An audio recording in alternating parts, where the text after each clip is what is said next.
Welcome back to my vlog, A Day in My Life in Philippines. So, isa po yan sa namiss ko nung uwi ako. Namiss ko talaga kumain sa mga karinderya. Kasi parang feeling ko, masarap kumain sa karinderya kasi parang lutong bahay. So, aminin natin, kahit tayo nakaranas na kumain sa mga magagandang restaurant, pero hindi natin malimutan kumain sa mga ganyan. Ewan ko yung iba, pero ako talaga parang mas na-appreciate kong kumain sa ganyan. Our dates sa palengke. Tanay.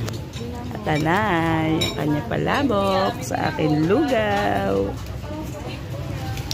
Yan. Oo, diba? Sarap kumain sa ganito eh.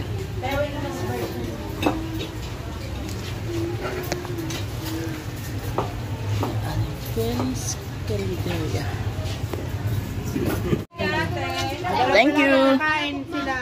Salamat. Ayan na nga guys, tapos na kami kumain. Siyempre, gagala na kami sa palengke. Mamimili na kami. Mamaling, ayan, ang suman, puto, ano yan, kutsinta o kalamay. Ay, nako, grabe. Napakasarap umuwi. Kain ka ng kain. Alam nyo ba guys, masasabi ko lang nung ako'y umuwi, never ko yatang naramdaman ang gutom. Talaga naman sobrang busog sa umaga pa lang. Kakain na kahit wala kang luto sa bahay nyo. Pero sa tapat ng bahay mo, may mga nagtitinda. O diba, bibili ka lang. Mga 20 pesos or 15 pesos, 30 pesos. Meron ka ng almusal. Kung anong mga tinda nila, may pansit, may sopas, may lugaw, may kung ano-ano. Eh, minsan ako tamad akong magluto, pagpagod. Pero, yan, kasi birthday ng ate ko.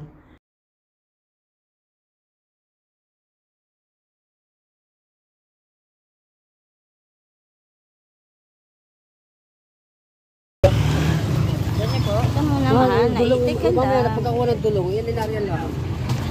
Kasi yung dulong mahal, mauubos ka agad yun.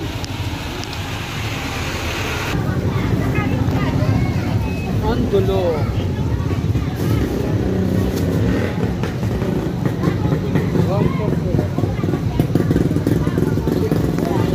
At ayan nga guys, masaya na ang mahal ko kasi nakabili na kami ng dulong. So, ayan, ang sarap mamalengke guys kasi tingnan nyo naman ang fresh ng mga bilihin, mga isda at saka iba't ibang isda. Hindi katulad dito sa ibang bansa na talaga mga frozen, masyadong mga may yelo pa sila, 'di ba? Pag bibili ako ng mga fish, hindi sila fresh. Pero meron din namang nabibilhan ng fresh talaga. Pero hindi kagaya sa atin. Talagang pumunta ka lang ng palengke, marami ka ng mabibiling mga fresh talaga, lalo ng mga gulay.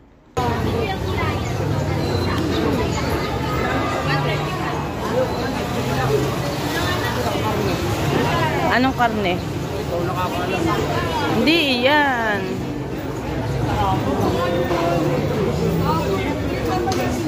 Baka kaya mahal.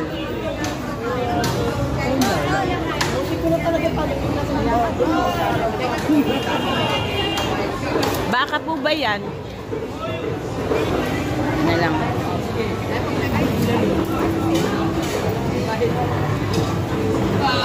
Isang kilo. Laman po ba? Oo.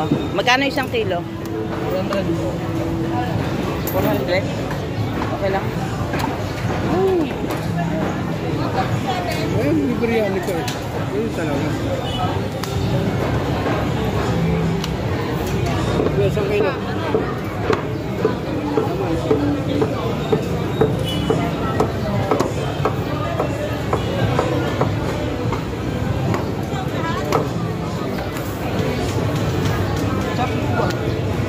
Paki-slice.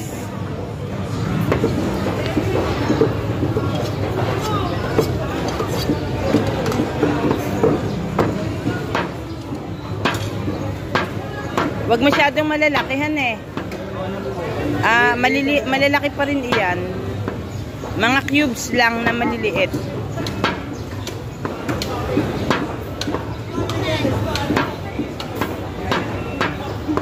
Bawasan mo pa ng kaunti. Yan, mga ganyan, yan. Mga ganari, ayan, yan.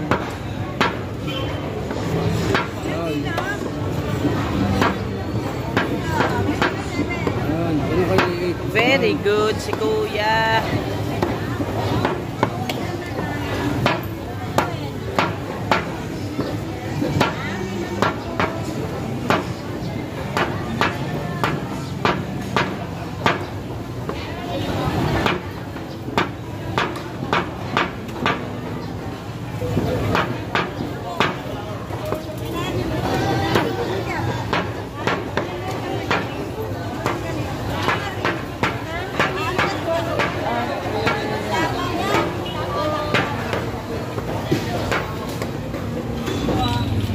Sige, araw-araw pala narito kayo. Araw-araw narito rin ako. Ano tawag ito? Puto kamuting kahoy. Butong kamoting kahoy. Masarap. Sarap nga. Sarap. Gabalik dito. Oh, ayan guys, ang kamyas. Ayan ang mga fresh na gulay. Saluyot. Ang sarap talagang mamalengke guys. Kasi dito sa South Africa, bibihira yung mga gulay. Although meron naman, pero hindi katulad dyan sa atin. Ayan, sampalok na fresh. Talagang nagdala ako niyan dito. Tsaka ng kamyas. Fresh na sampalok at fresh na kamyas. Ayan, punta naman tayo sa mga puto, kutsinta, ayan, leche plan at ube. At syempre, shout out sa Tanay Public Market, Tanay Rizal. At yan na nga guys, ang kaganapan sa gabi. Yan, nag-celebrate na kami advance birthday ng ate ko. So, ayan, syempre, alam nyo na, mga family, mga pamangkin, kapatid, at mga ibang close friends ng ate ko na dyan lang rin naman sa Baras.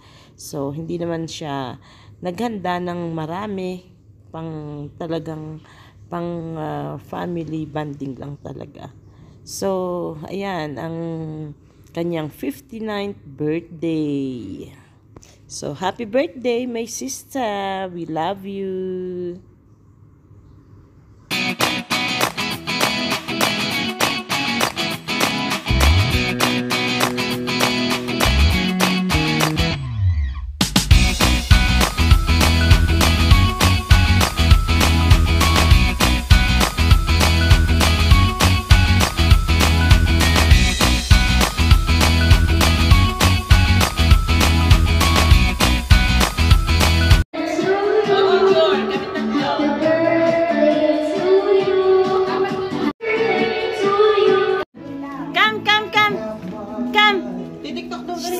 Say hello. Hello, Lolo.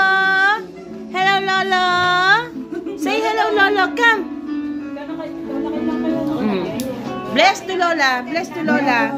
Bless to Lola quickly. Oh, so sweet. Kiss. Hug Lola. Hug. Oh, hug Lola, me. Hug Lola. Hug. Hug Lola now. Hug Lola. Hug Lola.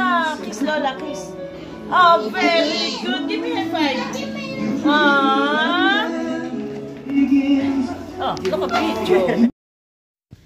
At ayan guys, syempre masayang magkasama-sama ang family.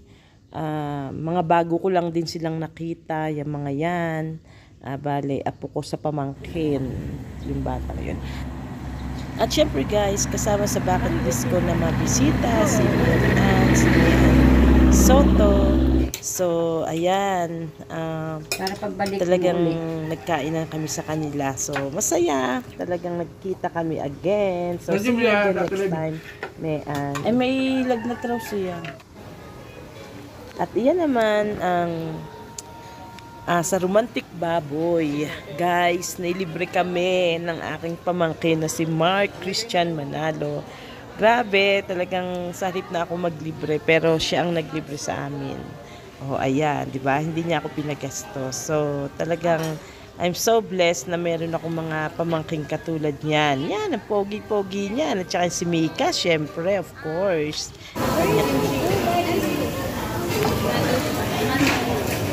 Ano to? Ano? Ha? Anong pangalan to? Sa light mo. Kimchi. Mommy, do you want sweet potato? Yeah.